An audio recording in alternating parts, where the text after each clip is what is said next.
younger than us. I can't.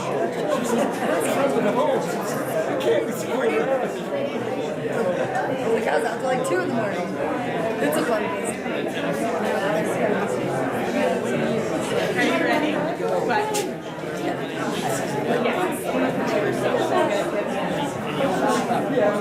Oh, that's quite a contrast. I go from Norris to like, oh my god. I know, it's weird.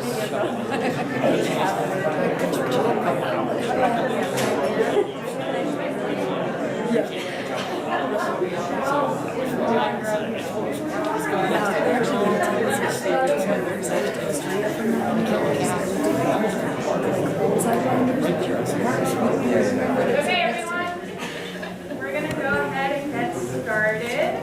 Thanks for coming out tonight, and welcome to our second Beers Banter program at the History Museum.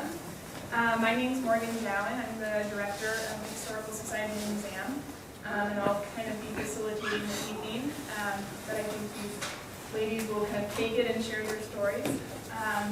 So we have some, speaking of these women, we have some really great guests today. We have Zaidee Fuller, Melissa Malm, Margo Krisjansons, I was going to do that, Melissa Malm, Jocelyn Slack, and Shari Byerly.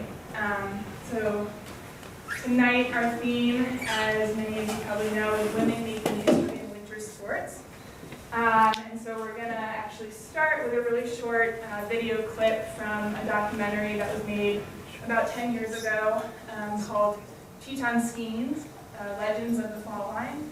And the clip we're going to show is about Betty Woolsey, who's no longer with us, but I can't really have this panel without talking about Betty. So that's some good background. She's interviewed it, and there's some good footage in there. And then we'll pass it off to these women to share some of their stories. And we have some photos to accompany. And before we get started, I also just want to say thank you to Roadhouse Brewing, who's partially sponsoring this event tonight. All proceeds from the beer sales do directly benefit the Historical Society and this type of programming, so please drink up. If beers aren't your thing, there are other ways to kind of help us out and get involved. We have museum memberships, we have our museum store that you can shop at tonight, and then we always are accepting volunteers. So if you're interested in any of those, kind of talk to me at the end of the evening. With that, I'm going to get started. I wish I could turn down the lights a little bit, but all of our sockets are connected or plugs.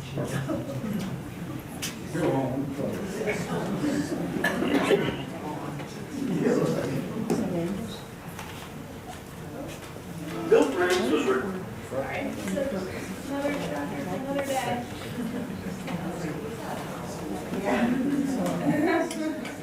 Is it?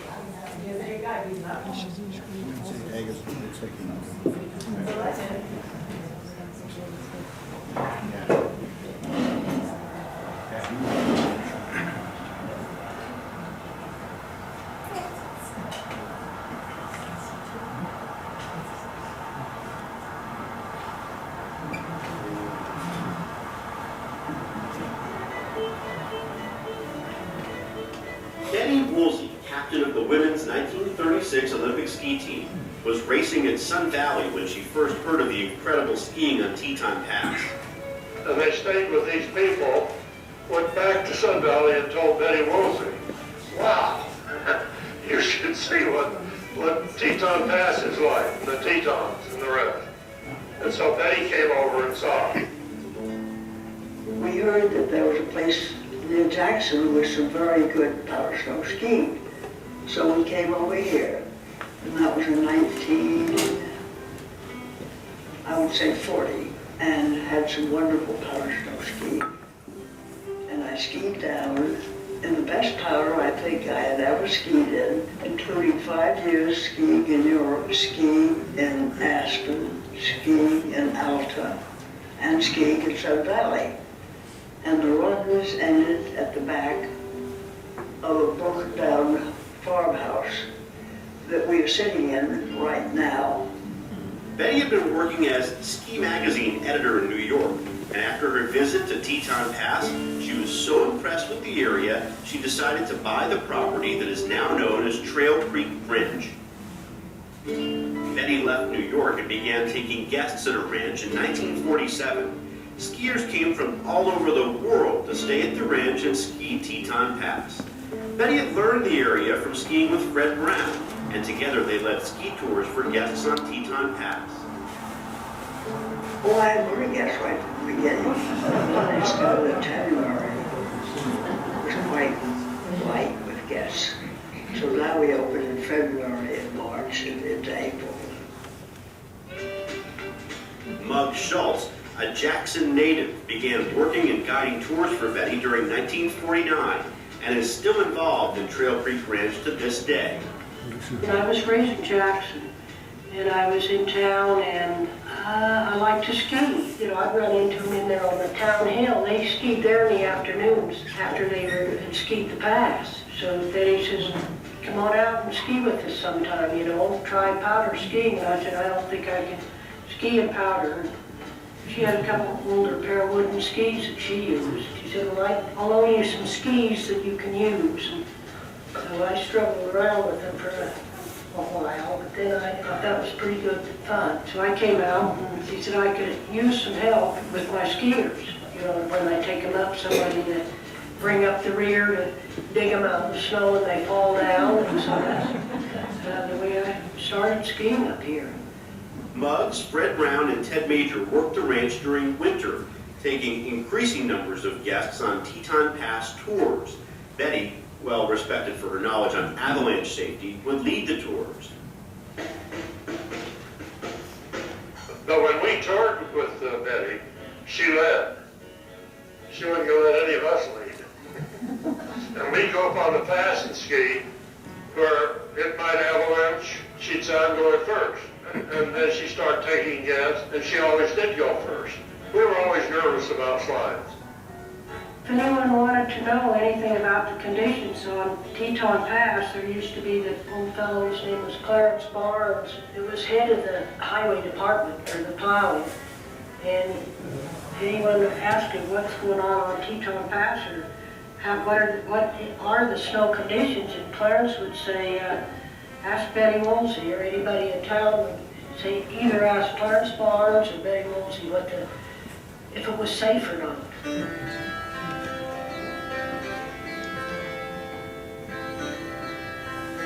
Prior to moving to Trail Creek, Betty had climbed and skied all over the world with some of the world's best alpinists. She had become well known and respected for her abilities in the mountains. Now, Betty was a great mountaineer, and she'd mountaineer in Europe when she was young. They took boats over, and she met a lot of guys that were good mountaineers, and she learned. And we had Chris Neisner, Betty's one night. He was probably the top mountaineer in the world. Then Fritz said, I'm going to ski Glory in the winter. He told us, he said, I'm going to go down there in the powder, and none of you need to come. And then he said, you can't go because we'll have to go up and dig you out, and that isn't fair to the rest of us. So I won't let you go. So he never did. But when we skied in the winter up there, you come down this side, and there it's feasible, and you won't get in slides. It was wonderful powder skiing coming down into Cold Creek. Betty continued in this role for many years, and was her ski groups that named many of the popular runs on Teton Pass. Then on the next one over was named Kitty Mouse after a guest.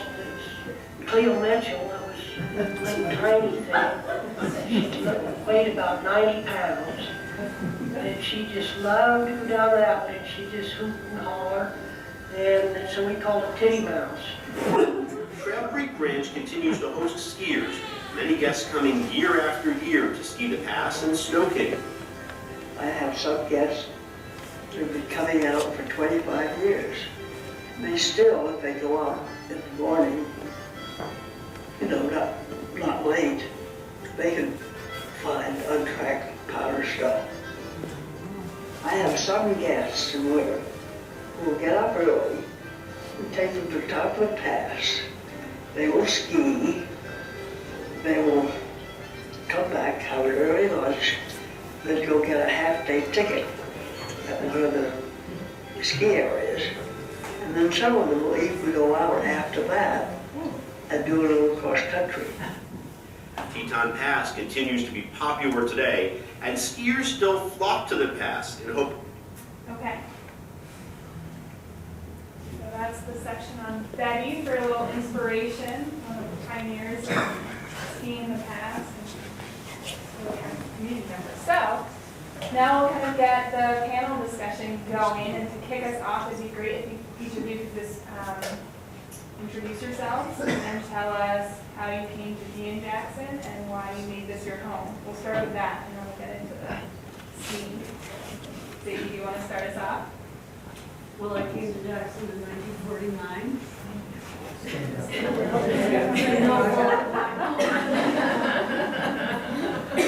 Zaidee, would you guys mind standing up? I guess. Sorry. I'm I'm Zaidee Fuller, and I came to Jackson in 1949 in the fall, which was after the big winter of 49. So I think if you put it together, it makes sense. But anyway, I've lived here most of my life, but left to go to college and other adventures, but always come back and it's still I'm Margo Krisjansons, and I moved here in November 1973 with a girlfriend. I told my dad I was just going to take a winter off from school and I'd be back in the spring. But that winter turned into a lifetime. Anyways, I came out here for the skiing. My first, wanted to learn how to ski. And my first job that I had was at Snow King. And it was Neil Rafferty and Merle Coleman and Robbie Fuller who hired me, or Robbie Garrett, sorry, who hired me to work at the Midway get-off station. And back then I had to stand on a box, and they had this old telephone on the wall that you'd talk into the little speaker thing and hold the little ear thing on the cord to your ear, and I was like 2 rings. Base station was 1 ring, and Mount Station was 3 rings. And I didn't last there for a whole season. My buddies were all skiing at the village, and so about Valentine's Day I got a job ski hosting and went out to the village, and a few years later took a first aid course, and then Dean Moore hired me on the ski patrol in 1980. And still here. I'm Melissa Malm, and I first came to Jackson in the fall of '73 after I graduated from high school. But I had fallen in love with Wyoming when I was 16 during a 6-week Knowles course in the winds. And Paul Petzold was still active then, and he joined our trip. So when I decided to go to college, I came out west. I was at the University of Utah. Like Margo, I tried to finish college, but was drawn to the skiing here and pretty much started working with the patrol right away. I was hired as a first aider, which was an unpaid position, for 2 years, and then I was hired on in 1978. And just like the rest of you, I love skiing and I love the mountains, and so I'm still here. Jocelyn Slack. I kind of ended up here maybe by mistake. I had never heard of the place. I dropped out of college in '72, and I was visiting my brother in Boulder, and some of his friends who had just graduated from architecture school said, well, I want a road trip with us. So he lent me $20. We came up here, and then I realized they wanted to go to Canada, and I realized I better get a job. So I stayed. I got a job with Peter Carmen and John Horn. They had a little sewing company. And I'd never heard of the Tetons, and they were big. And then I was living in a cabin north of the village, which was real exciting, skiing in and out. We had a phone, but no electricity and no plumbing. But the phone was really the best thing to have. It was really convenient. And then I started teaching skiing at 77. I had skin in my teeth. I was probably, the last guy they wanted to hire. of everybody out there. And I came and went. I've been in and out of the valley a lot. I came back in 2000, so my daughter could go to school here.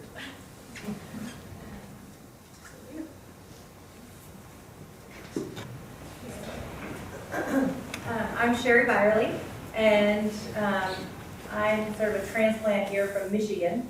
I grew up in Michigan as a ski racer and traveled all over the nation ski racing, and ended up getting a scholarship to the University of Wyoming, so I skied for them.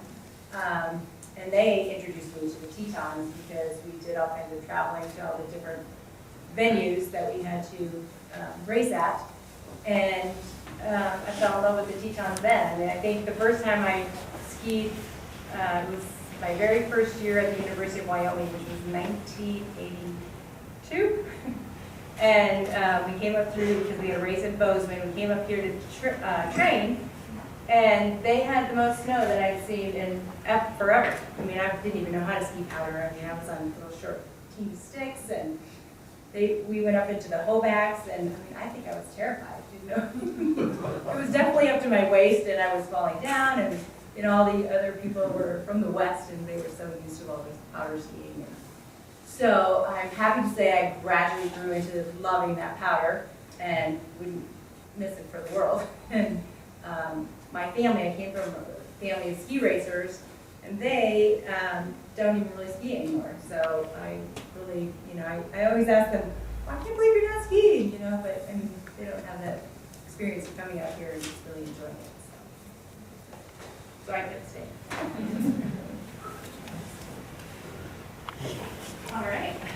Now, everyone's waiting for some more stories about skiing, and Zaidee, I have your photos up if you want to get us started. With my pictures? Remember my notes.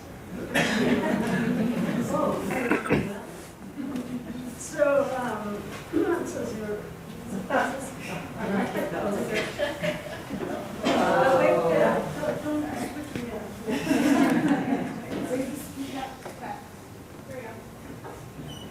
I had the good fortune to grow up in Milton, and that I would be a skier was kind of a foregone conclusion because this is my mother in, I guess, 1940, I'm not sure, in Sun Valley, and she was a big ski racer.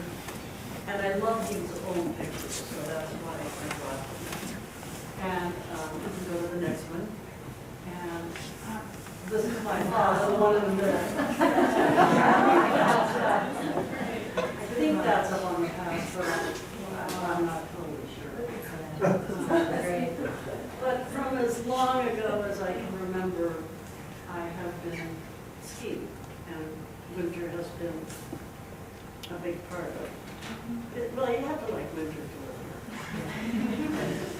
here. So, you can go to the next one. Okay.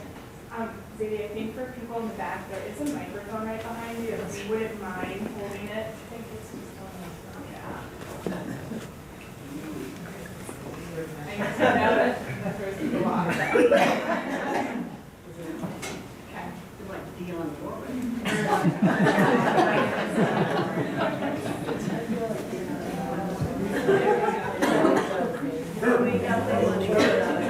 Okay. So one of the, when we were little, parents dropped us off at Snow King because, I don't know, somebody took care of us. Didn't matter who, but somebody did. It was just a you know, the local daycare. You drop your kids off at Bunny Fellow, and they were good for the day. I think that first one is my sister, actually. And you can go to the next one. And this is me. I think that's just when color film became available. And in the background is the lift, bottom of the lift house. And the deal was you had to prove you could turn before you were allowed to go on the chairlift. So we would, you know, practice on the bunny toe for a long time, and hey, I can do it, I can turn. And so, okay, and then the lift was a single chairlift, so you had to get on it, ride it by yourself, and deal with it all by yourself. And by the time I got to the first station, I caught my tips and then was like dangling on the way up the rest of the mountain. Well, I managed to jump off and survive that. And I figured it was like the bunny toe. You just pointed them down and turn in at the bottom. But, so I hit a bare spot, and when I came to a stop finally, not only was I missing my ski, but my boot was attached to it. So I was demoted back to the bunny toe for a long time. You can go to the next one. And that's my sister in the summertime, and that shows the chairlift. But check out town. What town? It's great. And the next one. And that's my brother. He's pretty stressed out about for a ski race. And the next one. This is Linda Bircher. The Wilson School had a ski program just like they do now. And once a week we all got, herded into Snow King and had lessons. And at the end of the program we had a race. And Linda was an incredible athlete. I think she's probably in the 8th grade here, and it's about 1960. And she went on to ski race through high school and junior nationals, etc. She was really, really a wonderful athlete. Her uncle and her father built all the famous barns in the valley, the Hardeman Barn. So her uncle was Wes Bircher. You can do the next one.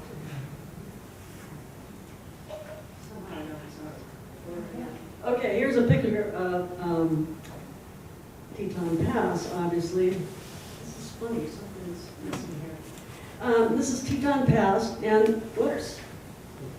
Can you go back?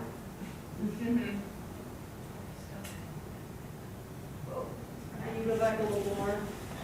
You missed a few. This is one of Snow King earlier. No.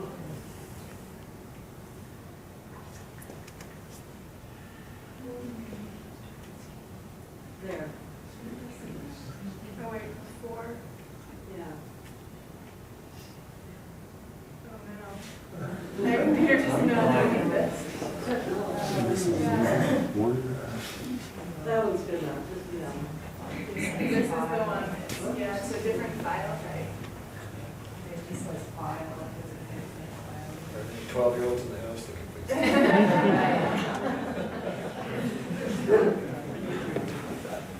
It's gonna come through Zaidee. Yeah. No, it's yeah. They say Oh, okay. currently. So TIFF images work now? Yeah, the tip ones do. Yeah. That's interesting. Okay, well, so much for that. This is Teton Pass, and before there was enough snow at Snow King, we often, whoops, skied at Teton Pass, the road tow up there. Oops. Something, anyway. And I was thinking later, sometimes we went after school up on the pass to practice slalom, and this isn't working very well, is it? It's automatically going through them. And we would practice our tuck on the road, all the way from the top to the bottom, because there was no traffic. And the road was plowed and it wasn't sanded. You remember that, Joe? How lucky were we? We had no idea. And the first time I ever went skidding up Teton Pass was with Betty Woolsey when I was about 18. And it's true, she always went first. So all through high school, I was a ski racer. And what was really the best thing about ski racing is you got out of town. It was a small, isolated place, and we were hot to get out of town. And so things like the junior nationals meant you could do that. And we raced all winter long with Sun Valley and Salt Lake or Utah, Ogden. And then at the end, they would name a team. This is the Intermountain team, which represents Wyoming, Idaho, and Utah, and we're at Stowe. And there are 3 people in there, actually 4 people from Jackson. There's Donna Budge, third one from the left, and then behind her is Dallas Dunlap. And then if you go over a little ways, I'm the one in the hat in front, and behind me to the right is Bruce Jacobson. I don't know what's happened to Bruce, but anyway, there were a lot more guys than girls, I noticed. And that was probably just pretty standard. But ski racing, when you lived here, was wonderful. It was a way to get out of town, and mostly we wanted to go bowling.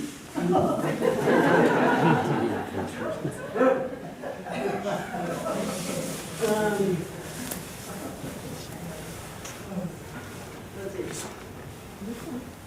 Where are we now? Okay, this is when Teton Village opens up. Wow. Isn't that nice? Oh man, there was a lot of room. Before the tram opened, they were so excited to have a ski race. They took us up to the Snowcats for the downhill race that we had up there. So not only did we get to ski it all by ourselves, we had personal transportation up the mountain. It was, you pay dearly now.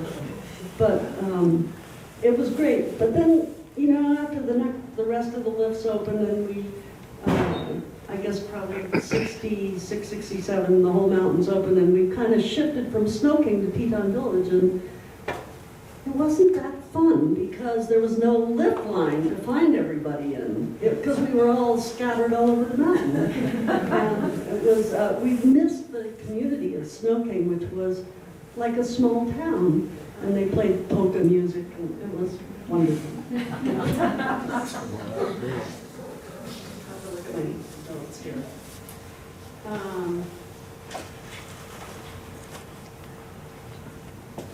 So this is, whoops, already I know that's okay. I left the valley then because I graduated from high school and went up to college and ski raced some more and did this and that and went to Chile. And once again, skiing was always this kind of means to get to other places. And I always had a wonderful time. But as the village grew and skiing changed so much, we started going backwards, and we started telemarking again, and wooden skis, and and found all kinds of wonderful places to go, and that's what we do primarily now. And you go to the next.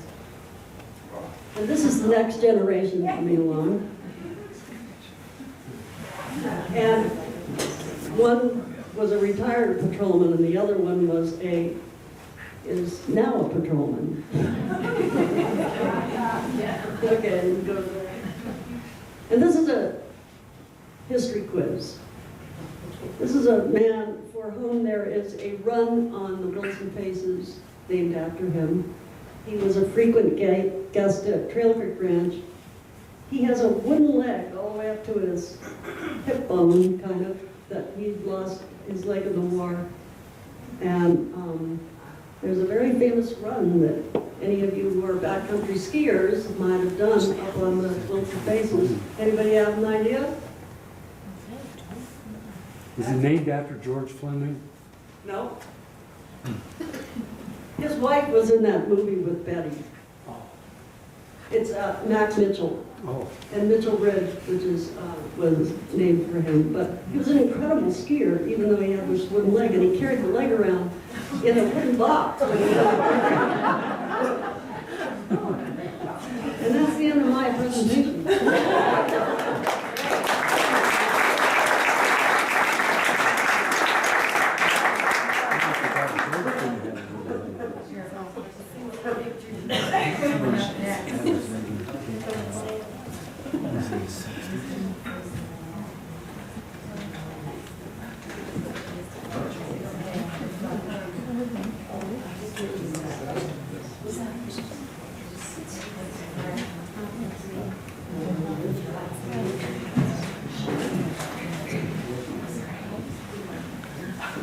So, Steve, I dug up a bunch of old pictures, and they're not in any particular order, so I apologize beforehand. But I was the first woman hired on the Jackson Hole Ski Patrol back in 1978.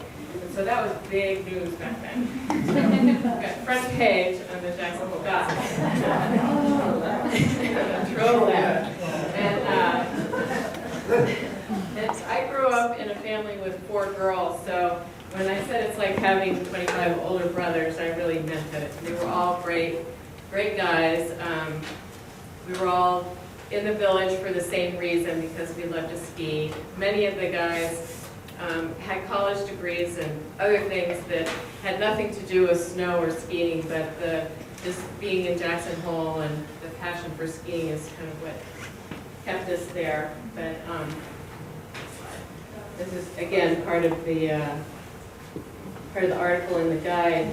I think, and looking back, one of the hardest things for me was not dealing with the rest of the guide patrollers, but coming down to an injured skier with a toboggan, and they'd look at me and they'd say, "Where's the patrolman?" And I would have to assure them that yes, I was the patroller, and they could get in the toboggan, and I could get them down safely, and I did. I never lost a toboggan. Proud to say. So Margo's in this picture. She's in the front row, third one from the left, and I'm in there somewhere. I'm just another 2 people over. So this picture was probably taken in about 1980, maybe. And a really small patrol. Most of those guys don't work on the patrol anymore. There might be 2, like Goldie, Morris, John Carr. Rennie, is Rennie in there? No, Rennie wasn't hired yet, but you can see it's a small group of guys, but there's only 2 girls. So this is about 1980. So maybe we missed one in there, but that's all right. They're out of order. That's all right. Don't worry about it. Morgan, one of the questions she had asked us was like, what was it like back then and what's changed? So this is a picture of Margo with 2 other patrollers, and they're prepping hand charges before going out on snow patrol. And if you notice, there's a white fuse coming out of the hand charge, and it's about probably a 45-second It's a wee bit short. It's really, really short and actually dangerous. So nowadays we have 90-second fuses. And we also have a team of patrollers now who their job is to prep all the hand charges for the rest of the ski patrol. And we're also doing this hand charge prep on our lunch table. Definitely not OSHA approved. Now they have a container. Special bombs. Yeah, so it's all, so things were a little less than that. This is the old Casper shack that's not used anymore. We had a lot of great picnics there. It's where we hung out. We had a couch there called Old Yeller. It was great for napping. We'd feed the Tweety birds. It was just, back then there weren't as many skiers, so we weren't as busy during the day. And as Margo was telling me today, she worked out there on Monday, and they had 7 accidents in one day, and that's after doing snow control for 2 hours in the morning. Back then, we might have 1 accident in a day, so the skier base has definitely changed. Back then, we skied on some really straight skis. That was Team Fisher. Some of those guys are no longer with us. Bob Sealander, Tom Raver, Jim Hansler. Actually, none of those guys work on the ski patrols anymore, but we were well sponsored by Fisher that year. So this was the patrol, I don't know, probably back more like in the mid-'80s or late '80s. And there's more women. There's Carolyn Gunn, Steph Williams, Suzanne Hagerman, Cindy Budge. But there's still more men than women. And I don't think that's much. And nowadays there's 80 total patrollers, and I think there's maybe 10 or 12 women. So, the numbers really haven't changed that much as far as with being on the ski patrol, and they're all super strong, very capable, and Amazing control women, they can do it all. They can do it all. So this is us just goofing around. We like to have fun for sure. And this is some of the other women. Mary Pat knows in there. Suzanne actually still works out there in the clinic. And then I think that's Rosie, one of the avalanche dogs. Carrie's taking. So this is Margo and I. This is something that we don't get to do anymore, ski with the stars. This is Susie Chaffee. I don't know if any of you remember her. She was the ballet skier, and you can tell that I'm a little freaked out by what she's wearing. And then it's Steve Mayer. Both Steve and Phil had been here racing or something. Dean Moore told us to go out and take them into Pinedale, so we guided them down there, but it was definitely hilarious. Take them for a tour. For a tour. I mean, Susie was a great skier, but the outfit was just killing me. I know, pretty bizarre. She was literally in lycra tights. I'm sorry. Oh, here's Amazon. So we did like to have a lot of fun back then. This is Jerry Amadon. Jerry Amadon with Mr. Nelson's brother. So Toboggan race.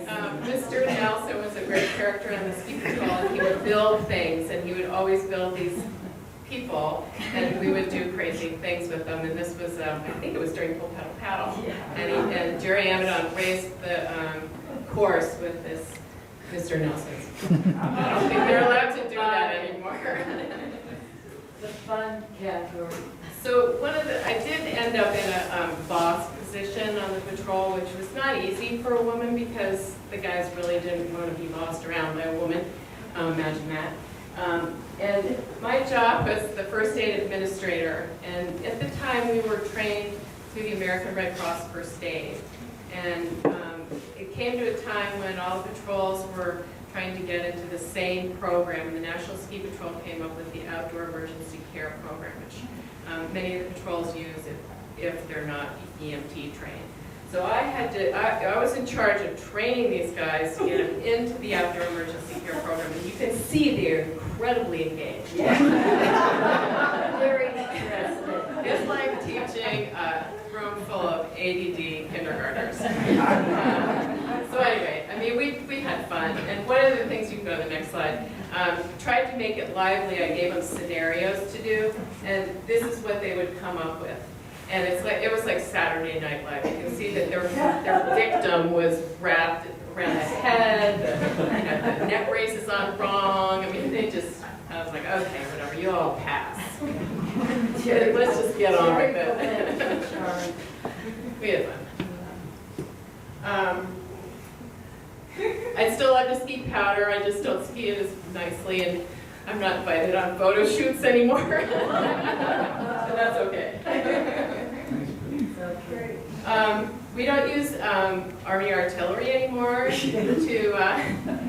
to shoot avalanches, which actually has been quite problematic for the patrol over the years because they've had to try other methods of shooting avalanche terrain that's hanging above the ski area.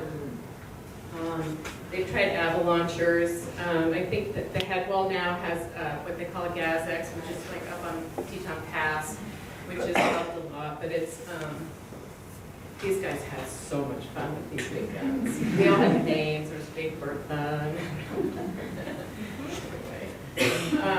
One of the things that hasn't changed out there is the avalanche paths. They're all still the same. They all go as big. And it's still really exciting to me to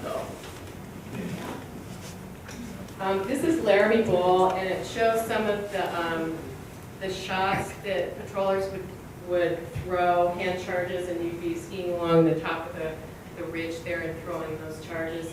Not a lot has changed with the snow patrol routes at all, just some of the methodology. And you can see there's no sublet chair there, there's no extra stuff. Just some powder tracks. This is actually a picture that Peggy Stiefler took from the air, and the very top bowl there is Casper Bowl. So if you kind of wander your eye down, the top of Casper Lift would be there's a road there, but basically this is all virgin terrain. You can see back then the stars in these guys' eyes, like this is going to be a great place to ski. It's such a great mountain. This is actually a picture that Margo took. The head wall in what did we decide, 85. Right, Rod? 1985. 86. 86. When they shot it with it was the same year we lost Tommy Raymer just before this, and then Paul Driscoll December 2nd in 84. It was a big, wet, what they call a Pineapple Express anyways, this happened right at the end of that avalanche cycle, and they did shoot it with the big gun from the ground. Kirby Williams was the gunner, and it took out the whole head wall. It changed the whole study plot faces. It took out that old halfway house that was just below the bottom of Thunder Chair, and it rolled right on down to almost hit a couple houses right there at the base. Rod was there at the bottom, Gary Paulson, the Snow Ranger, and watched the dust cloud. It changed our mountain terribly. It was quite impressive and something you'll never forget. I remember skiing through there and giant trees, debris, everything was very different. Melissa just got some powder shots. Yeah, there used to be Good more powder shots. and it Yeah. lasted longer. Lots of powder shots, having fun. The mountain was, yeah, it was ours for a while. Somebody's ski cutting up in the, probably the expert shoots, it looks like. The hanging snowfield. And that's good old Corbett's. Like Barry Corbett said, someday somebody will ski that. Now they have, you know, king and queen of Corvettes and everything going on in that couloir. And that is a person. Yeah, that is a person in there. And this is, you know, some shots, Tim Mackay, Kirby, looks like Cal Mackay, Gunners. This is Melissa. She's celebrating Carrie and the dogs. More girls on the Chicks on Sticks working for the ski patrol.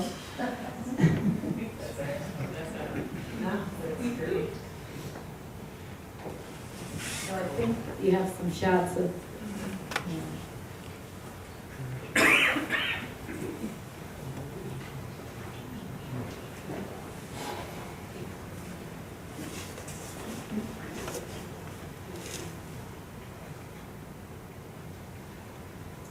So this is Cody Peak and Cody Bull. And in, I think it was 1980, and I went up with Ski Patrol early in the morning because Gary Paulson, the Snow Ranger, wanted the gunners to shoot this. So they brought the 105, I think it was, wasn't it, Rod? They take up top, set it up. 75. They take it up, set it up on top of the bowl, and aim it towards Cody to the south. And Gary wanted everything shot up there before this Powder 8 contest that was going to be held in 1980. So we went up and did all that, and I was helping the guys, and they're shooting away different shots. I was trying to get some shots of fire coming out of the gun. I don't know if I think I succeeded, maybe one of these shots has it. So anyways, this is the face that they really were concerned about for the contest. So you can see the shot hitting, and can you see the fractures starting to form? So I'm standing up there with my camera, and I had this, an old Nickermac camera with a 135 millimeter, and I'm just an amateur, you know, and there's all these other people up there with the news and professional photographers and, I don't know, marketing people from the ski resort and all these. Anyways, so this happens, and here comes the avalanche. So you can see as the fracture's going off to the left there, the whole face is coming down. And I'm just click, line, as this avalanche is occurring. And so it's moving along, it's the whole face. You can see it coming down over the cliffs and still click winding. So anyways, that was the series. And you can tell if this contest had happened. This is where all the judges stand and everybody lines up after they ski and they're taking pictures and, you know, the whole bit. Everybody's down in here because you ski down from the top of the mountain and you boot pack up here, and then everybody traverses out and does their powder eights. So that would have been a major disaster. So Gary Paulson was just so relieved, no powder eight contest, done. And so the best part about the whole thing was I'm standing up there holding with these pictures in my camera, and the professional photographer had taken all these other shots of earlier shots that the guys had shot on Higher on the Peak, and he ran out of film just as they shot Cody. And he didn't get any of these shots. So I got him. So I was pretty happy. So anyway, that's my story.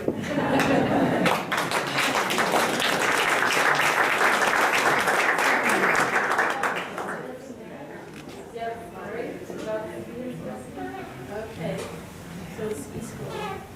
Well, I wasn't the first woman there.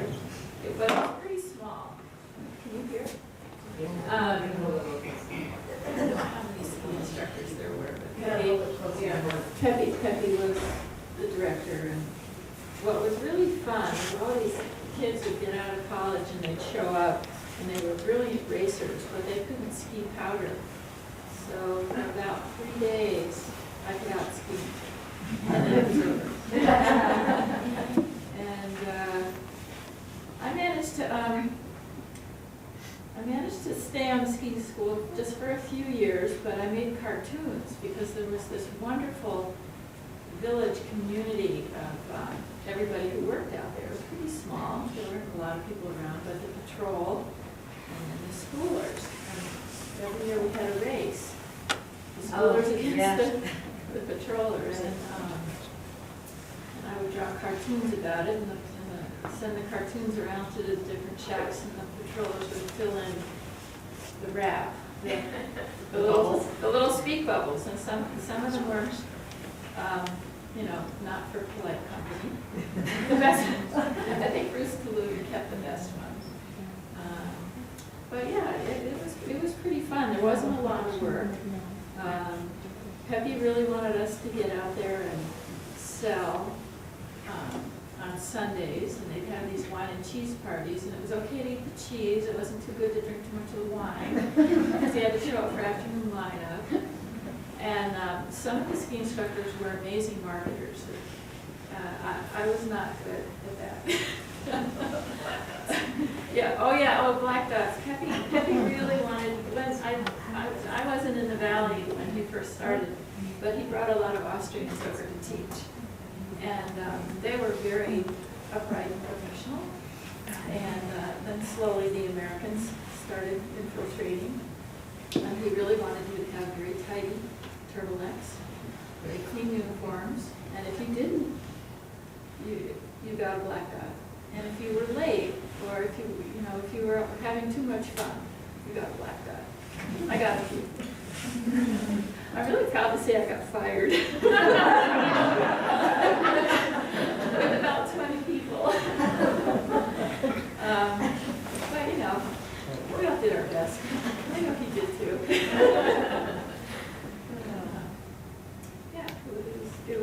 It was a fun place to work. A lot of fun people. Having a good times. Yeah. You ever do any of the cartoons? Yeah, well, I just got contacted about this. Yeah.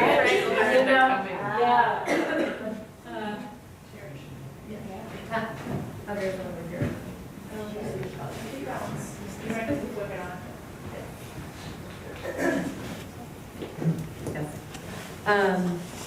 Well, I didn't work out at the village. I started here, I ski raced at the University of Wyoming, and just made my way up through Jackson Hole to ski and do the full pedal paddle a couple of different times, and decided that was always a great, fun time to come up and do while you're in college. And yeah, Jackson was very small at that time, so didn't really know much about it.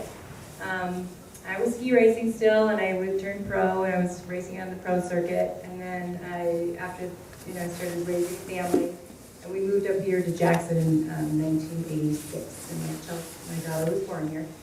And in 1990, I started working with the Jackson Hole Ski Club, and I knew some of the people from ski racing that were coaching, Scott Bowler, Tommy Johnson, and which has been fun to watch him now in the Olympics, because he's been doing all the Olympic preparations down there at the ski races, and I can say he runs a tight ship. I mean, I've worked with him, and he is constantly on your toes and making sure that you're just paying attention to everything. So it was pretty impressive to watch all the ski races, how they, when the athletes are falling, and they're going to be safe. I mean, it's definitely a much faster sport these days, even than when I was doing it. But I spent 10 years at the Jackson Hole Ski Club, coaching many of the, I guess I met a lot of the people that I know here in the Valley now that way, through the ski club. And I got the pleasure of going to the Hall of Fame for the Jackson Hole Ski Club a couple of weeks ago, back in the beginning of February. And that was really interesting, because I didn't really know a lot of the history of some of the Neil Rafferty, and so I found that very fascinating. So it was really great, and I just am glad that I ended up coming up here and raised my family. It was a great place to raise my family and keep skiing, and I've been getting out a lot this winter, so I'm enjoying that. It's been a good one. That's well, unless anyone else. Can you tell us about your ski racing career? Where did you travel? Yeah, I traveled, all over the United States, of course, and I think that was the big thing, that when I was skiing in Michigan, growing up there, my father actually started me ski racing, because my brother was ski racing, and he would take him to the races, and there were not very many girls skiing, and he thought, well, Shari can do this, I'm going to bring her out here. So he just sort of threw me into it, and I decided that, like Zaidee said, it was a really nice way to just get out of Gladstone, which was a very small town in Michigan. And I learned slalom racing, so it kind of took me all over the West, the East Coast, and then winning the junior nationals at 16, I was able to go to Europe with the US ski team, and we skied in Italy and France, a bunch of FISBE races. I was named to the US ski team for, not named to it, but I skied with them and did a couple World Cups in the United States here, Heavenly Valley and Park City. And that was quite an experience after, going through the college tour.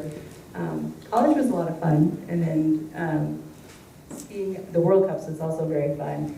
I had the unfortunate habit, blew my knee out, so it was I decided then to turn professional, because they had a really good women's professional circuit going on at that time, and I thought that was, a good way to do it. And I skied well, skiing back in East Coast, West Coast, all sorts of different mountains. So it's really taken me all over the place. And again, like Zaidee said, it was just a great way to meet people, get out of the valley, and just learn about the world. So it's great.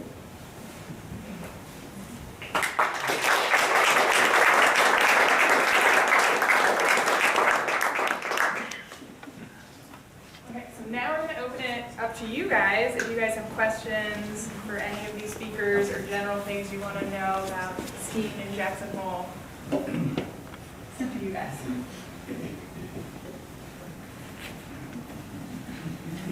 Shari, you forgot to tell about having your first girl and what you did that same day. Oh, You were tough. Yes. My lovely daughter, Chelsea, was born here in Jackson Hole when I was working for Jeff, Skinny Skis. And, you know, I just worked right up to the day that she was born, and then we went into the hospital, and we had her, and they were having the Christmas party that night, and so I was like, well, darn, I really want to go to that Christmas party. So they're like, well, just come. And so then, I mean, this is pretty relaxed back then, I guess, because the hospital was like, yes, go, your daughter's in great hands, you know. All right. We went to the party, and, you know, my husband brought all my clothes to the hospital. I dressed all up and went off to the party. And I came back, and she was in great hands. I don't think she missed me a bit.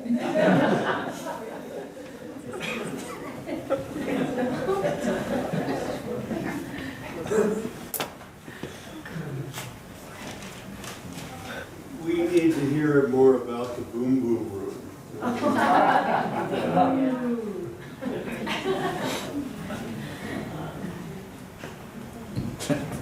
What aspects of the room would you like to know about? Just give a general overview of this. How do we start? Well, It was the locker room. the Boom First Boom of all, Room it was our started locker because room. of John Bernadine, whose Yeah. nickname was Bernie. Right. And he liked to enjoy his beer after work. And so it became habit in the locker room for everyone to sit around and have a beer. And then over the years, it turned into raucous Christmas parties and birthday parties, and it's a powder day party, and wedding showers. Margo had a wedding shower there. It was quite exciting. And we had our own keg of beer and everything, and, you know. And now that locker room's gone. And the 80 patrollers now are constantly in search of a home for the Boom Boom Room.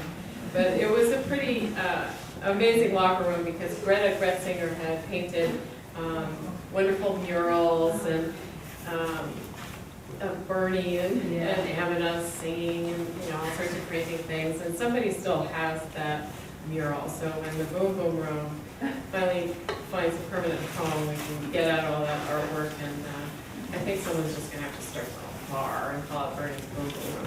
I don't know how else it's going to get going.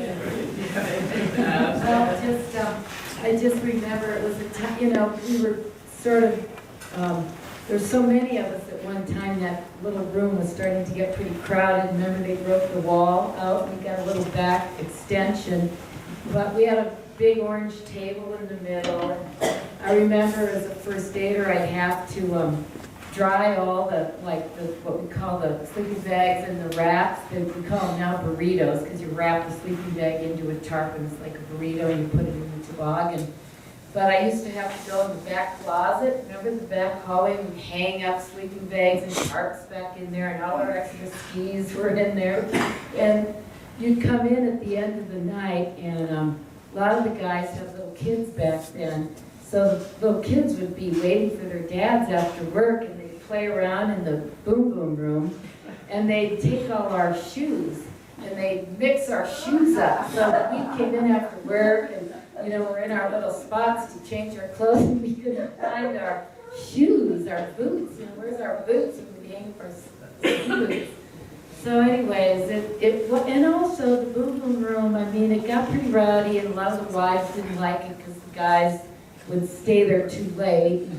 But there is something, and I have to stand up for the Boom Boom Room, because it is a place where at the end of the day, the workers can go and have their time together and debrief on whatever might have happened through the day, be it not a very good thing, or if they have, they're disputing however they did their work, or if it was a good day or whatever it was. But it was a good thing to have, and it still is, I think. They have a new little Boom Boom Room. I went there for the first time yesterday, and it's kind of in the basement of the Alpenhof, and it's not like the old Boom Boom Room, but they do have a spot where they can go after work and have their own little time to debrief and talk about the day, and And, but I think they're being really good now. They have one beer and I can see them all heading out the door. And that's a good thing. So anyways, long lives the boom boom room.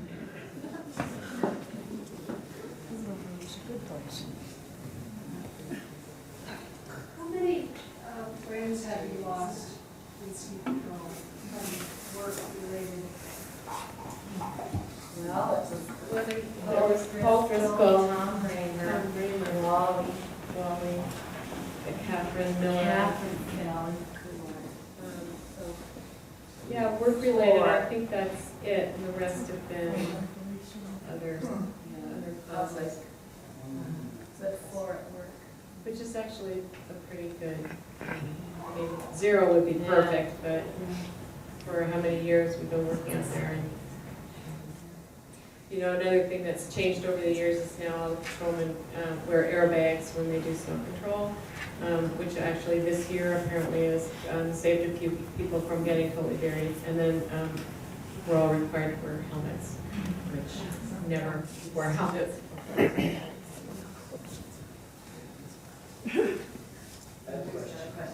So like early season when it's super dark and you do your routes, is it really dark? I mean, you're out in the dark, just winging it in the dark? No, It's getting daylight. By the time we get out there, it's daylight. Yeah, The only except for time gunners. Yeah, the Gunners I are in the commend dark. you for Yeah. those early runs. Yeah, it's tough. The only time we were ever skiing in the dark was when the tram was being replaced, and we had one winter or two winters. Oh, we have to I'd ride. have to ride up the people gauntlet and mover. ski down to the thunder lift, and Yeah. it was basically in the dark, and that was not fun. And then ride the lift, they put up the front of the bowl, and it's just be getting daylight to get up to the top. So, and then the other question I have is, like when you do your sweep at the end of the night, how, I mean, there must be stories about people that have, like maybe you found, that wouldn't have made it off the mountain. I remember being in the tree well one time and I couldn't get on my line. You with Dr. Counts. Oh, yeah, Dr. Counts, I don't know if anybody remembers. Frank Counts. He was off of Pepe's. Summit Ridge. Yeah, he was on Summit Ridge, but he had a whistle, and that's how we found him. Otherwise, he probably would not have been Yeah. found. He was in a really strange. It's a big place. It is Yeah. a big place. There's a lot to, yeah. So good job. Good job. Some people try not to be found, too. There's a group now that has this special little place out on the Hobacks. And they have their little barbecues and hang out there. So I had sweep on the Hobacks the other night, and you just go by, and now you know, the resort just says, well, just let them know it's sweep, and if they want to go down, keep going. And once we're down, you're on your own. And they all flushed out of there and headed out, you know, but they can stay now if they want. They got their little spot up there, they can hang out. I think the hardest time of year for sweep is there's a general sweep, you know, it starts in their bump spots and everybody gets down, but there's a thing called super sweep. So if something happens on the regular sweep and they need more equipment, there are 2 people that are at the top of the tram that can come down, but they don't come down until everyone else is cleared, and lots of times in the dead of winter when the days are the shortest, you'd be skiing down a really flat light. And sometimes it would take a long time to get down. It's pretty dark by, 5 o'clock coming down. Last year when we had the storm and lost electricity, et cetera, I understand the patrol was still out most days. How, can you tell us about what that was like, or kind of eerie being out with nobody? Yeah, well, it was, they just had a skeleton crew out there because they had to evacuate the hotels and everything. And so ski patrol was just mainly out there to do snow control every day. They were worried about, buildup by the rest, on the head wall. They didn't want to lose the restaurant again. So, ski patrol was up there just maintaining snow control every day during that storm. And that's what all they could do. They were running the tram on a generator, and everything was dark.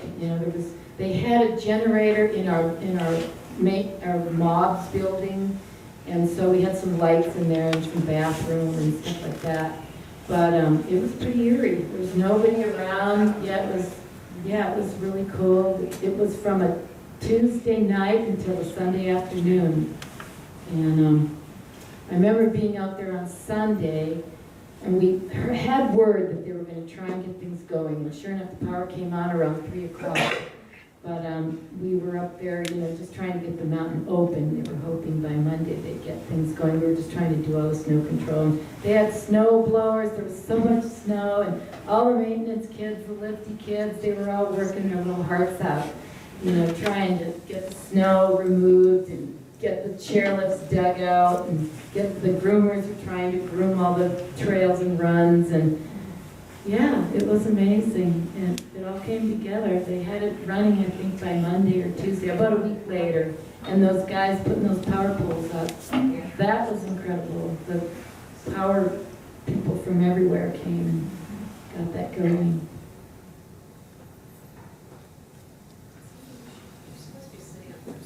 I gotta get a question. So unfair. Or talk a little bit about, how avalanche forecasting and all has changed from, I remember when it used to be a little phone line that you called in on, and now we've got the internet and stuff. Talk a little bit about how that has evolved. Oh, that could take a while. Rod over there and my late husband Yuri, they were the first guys doing all that. And then Gary Paulson and John Sims was the Snow Rangers. And Gary, I think, was the first man keeping track of all kinds of, Yuri he set up the weather stations, didn't he? He got the wiring for all the, set up weather stations so they had some data. Like new snow, total snow, new snow, wind direction, wind speed, temperature, relative humidity. And then Gary carried it on and started keeping lots of records. And after Gary, it was Kanzler, wasn't it? And that was the day of the big bombs. Kanzler came out with the big sled bombs after the big, when we lost Tommy and the big head wall slide and all that. But they used to just put out the recording where you could call in and get the forecast. But the person that really got the backcountry avalanche, like the backcountry weather stations and the backcountry reports for the backcountry areas like down south for the Bridger Teton in the Wyoming Range and Salt River Range and up in Togety, and then for the ski resort in the Tetons, that was really Bob Comey. And Bob really got all that put together, got money for grants for the weather stations, got those all put up. And, now they're putting out, they got the website all developed and the jhavalanche.org website with the daily avalanche, the updated at 5 p.m. and all the backcountry, avalanche hazard forecast, the weather forecast. And Woody's been a great help. And then they also have the National Weather Service out of Riverton where Bob gets all of his weather and weather data. So, yeah. They're doing a great job. Yeah. Can you guys talk a little bit about working with the dogs? Not really, because we never work, unless you own the dog, you never really work with them. Sometimes we'd be a victim, so you dig out a big hole and get in it and get buried. And I did that once, and once was actually enough for me. Me too. Once was it for me. I'll dig the hole, but I won't go in it. I think we started off with Jared Valent had one dog, and then Peter Mackay had a dog. They don't seem to last very many seasons. It seems like after 3 or 4 seasons, they always have another pup in the wings getting ready. It's the boom boom room. It's the boom boom room, it must be. But I think Jared Valent's dog, Koo, was the only one that actually found somebody. And the rest of the dogs are used more for searching slides where you haven't found a beacon, but it was unwitnessed, and you're just not, you want to make sure that there's nobody in there, but you would be finding potty and for children. And that was the kid over below Four Points, as I remember. Right, that was Drew's slide, right? Yeah, the dog program now is actually pretty big, and how many dogs are there? There's There's probably, about 6, yeah. I think, and they practice work with them. They have to be Yeah. certified Yeah. now, they go through a certification process over at Targhee. Both the trainer and the dog have to pass certain tests. They have a great program every year, President's Week, at Kids Ranch. Oh. Where they have, it's called Cats and Dogs, and they have 2 groomers for the kids to get in and everything, all they have all those dogs. It's actually probably more interesting for the adults than the kids. They're terrific. But I guess they're 2 new puppies. But having those dogs is really great because, yeah, if you really do have a big slide and you have people without beacons on and you can get those dogs in there, they're amazing. They can look it.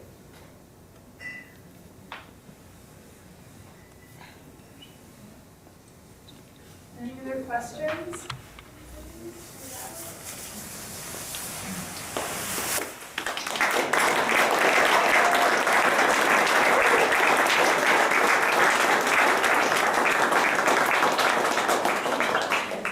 So thank you for sharing your stories with us, and thank you everyone for coming out tonight. We will be doing another one in March, and we're going to take probably a month off in April, and then try to start the back up in the summer, Beers Banter programs. And if you have any ideas or people that you think have some stories to share, let me know. Let us know. So thank you guys.